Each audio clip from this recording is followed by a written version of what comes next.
Hello team and welcome to another ATP Geopolitics video with himself, Jonathan MSP. So I don't know quite what this video is. It's a bit of a random update because I didn't have Andrew Perpetua's loss statistics when I did my hits and losses first news video of the morning. So I'm going to just update my news video sequence with this short one. Because I think it's worth looking at and it gives us an understanding of what's taken place over the last 24 hours. In terms of the front line, Andrew Perpetua, please go and support his map. When you look at his map, you can click here if you want to support the map and help him with Buy Me a Coffee or PayPal on his Twitter feed, as I often do. Probably not enough, though. He does such sterling work, so support him if you have the wherewithal and desire. His map shows no change in the last 24 hours that I can discern, but I have to check it out when I do so, hopefully later in more depth.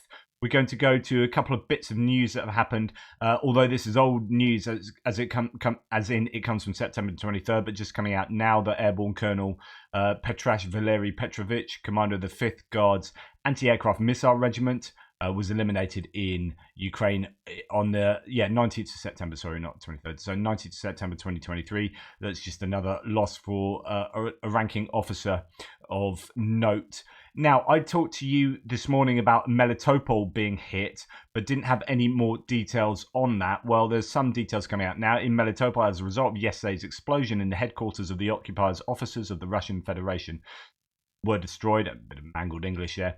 According to the MDI of the Ministry of Defense Ukraine, the attack on the headquarters was carried out during a meeting of FSB and Rosgvardia officers. They are the kind of riot police, Rosgvardia, who were actually pulled in to do a lot of the work early on in the war because they're expecting it not to be a war. So, as I've said many times, the Russians called it a special military operation, but they did that for a reason. It wasn't some kind of PR thing. Initially, it became a PR thing, but initially, they weren't invading intending to have a war. The Russians literally thought they would overthrow the government in Ukraine within 3 days and spend 2 weeks clearing up the mess. And to clear up the mess, they had the Rosgvardia, who were these riot police, kind of military police, if you like, that do a lot of the internal security within Russia. And they had a lot of those doing the military actions in the first, couple of weeks. And then the whole thing became a war because they quickly realized that actually they couldn't overthrow the Ukrainian government. There was going to be this stiff resistance. And as a result, it became this long and drawn out war that we're seeing now. Anyway, they're still very active in what's taking place within the occupied territories, both the FSB and the Rosgvardia. So at least 3 Rosgvardia officers were eliminated. Information on the other enemy losses is being clarified. Another report here says from Tim White says Ukraine's advisor to Mariupol publishes says that 15 occupiers were likely killed in the attack 50 kilometers from the city, deep in the enemy's rear. Boykivska is 20 kilometers from the Russian border in Donetsk region. Andriushchenko says missiles hit the occupiers' HQ at the building of culture. So this was being used obviously for a meeting. This then talks to the idea that the Ukrainians have good intel on such events, time-sensitive events, and are able to hit those time-sensitive locations pretty well with whatever they do. So that is possibly a significant hit that took place yesterday. Okay, now I'm going to go back to and this is directly from Andrew Perpetua's actual open source, or at least you can access it from his document rather than from the post on Twitter. So just to let you know, if you go to find him on Twitter, when he releases his lists, first of all, from his Twitter page, Andrew Perpetua, you can find his daily map there, his YouTube channel, and PayPal details. But if you go down and come across one of his postings for, like we saw on yesterday, on November 11th, you have the tweet that has the version of this kind of screen grab, or the published version of his spreadsheet, but you have the Google Doc that you can click on the link there. So clicking on that will lead you to this, which is the latest version of the losses. So he didn't publish this morning because he just felt that there were too many Russian losses. It was, I don't know, too embarrassing or what, that it might appear so lopsided, even though he tries really hard to find Russian sources to give a balanced idea of what's going on. But as mentioned this morning, it appears like there were the really heavy Russian losses. Well, actually, just look at that: 4 Ukrainian losses, and what do we have? 55 Russian losses. So that is 55 divided by 4 is a 14, just about 14 to 1, a ratio of 14 to 1 losses. That is phenomenal. Right, okay, this might be an anomaly, but we've seen ratios very much in favour of the Ukrainians over quite a consistent period. Occasionally parity, but mainly Russian losses are heavier. As far as the Ukrainian losses, just a tank, an MRAP, an old T-64 tank, MRAP, SUV, and a piece of comm equipment that's undisclosed.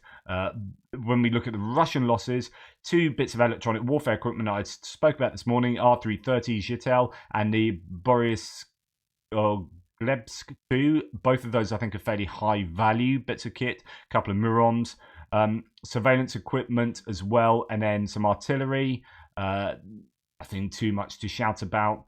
A bunch of tanks, T-64s to T-72s mainly, and then an awful lot of IFVs, BMPs and whatnot, MTLBs, that are APCs, armored personnel carriers, rather than infantry fighting vehicles. The difference being armored personnel carriers carry troops there, have very limited armament on top in terms of guns. Infantry fighting vehicles might have a rocket launcher on top, might have an autocannon on top, or even sometimes larger bits of armament. So they can deliver troops to the front line and support troops in offensive maneuvers rather than just delivering troops. That's the difference. I know this is teaching grandmother to suck eggs, but some of you might not know that. Trucks, you see the amount of trucks being taken out, and that talks to the damage to the logistics that the Ukrainians are exacting on the Russians, and some civilians of SUVs and loads. When it says civilian, it doesn't mean that they are blowing up civilians. It means that the military are using civilian vehicles to do their military work, because either they're short of that or they want to do it, guising the fact that they are doing that. But it's probably more likely the former than the latter.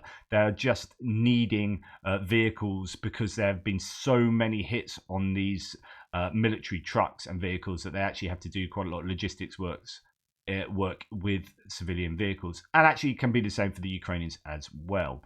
Or it can be possibly civilian vehicles that have been sort of formally co-opted. Like you might have fundraising for an SUV for the Ukrainians, but it's a military vehicle, but it's just a civilian type, if you like. So that's why it might come under civilian. It may well still be painted in military colors and whatnot, but it's kind of like an SUV, before being used by the military. Anyway, as you can see, the sheer volume of losses is massive, and again, very much that FPV drones and other drones are doing most of the damage here. As you can see, tungsten rain, that means it could well be HIMARS strike involved there, Gimlers. So a lot of these tungsten rain will probably be that HIMARS strike in the Kherson region that I talked about over the last couple of days. And unknown causes, but really drones are responsible for an awful lot of damaged and destroyed kit. Anyway, I just thought I'd share that with you, because I said I was wanting to see that, and I contacted him. I was like, how can I see that? And he's like, well, I post the link all the time, so yeah, it's useful to know that, and I've passed that knowledge on to you. The great thing as well is he gives a source for these destroyed vehicles too on the original spreadsheet, so you can go and check out the imagery for that, the video or the image. So really good, useful resource that Andrew Perpetua provides on a daily basis. It's fantastic, and I advise you guys to check it out if you want further details. Anyway, hopefully that gives a little bit more justification to those general staff figures that I talked through this morning. Just a huge number of Russian losses. Now, that's 55, and I said there was about 100 lost this morning. You can see the kind of, I mean, if that's a snapshot that's somewhat accurate, then you're probably seeing in the region of about half of all destroyed vehicles being evidenced, at least easily evidenced. Of course, there's the idea that Andrew Perpetua won't catch every single bit of, or his team won't catch every single bit of visual evidence that comes out. So it might be that somewhere around 60% of stuff is evidence. This is just me pulling a number out of vaguely out my posterior. But as I say very often, you either won't see all the evidence by your own scouring of online sources, or that evidence isn't posted online. You can't expect 100% of all things destroyed to be evidenced online. Someone else was also pointing out yesterday that you will skew towards FPV drone things being destroyed because they will be the ones that have video evidence along with them. So FPV drones normally operate with a spotter drone alongside so that you get a recording, plus the FPV drone will also have a recording that can be screen grabbed. So all FPV drones and drone dropped destruction will be caught on camera. Not all artillery or other such strikes will be caught on camera. And so therefore, when you're looking down these lists and saying, like I just said, oh, look at the prevalence of drones in the destruction of equipment, that will bias towards drone destruction anyway. So we must be wary of that. That it's not that artillery isn't doing work, it's that a lot of artillery work isn't being recorded. So that's also a point I think is worth bearing in mind. Anyway, hopefully that was of extra use for you. Take care and maybe speak to you later. Maybe.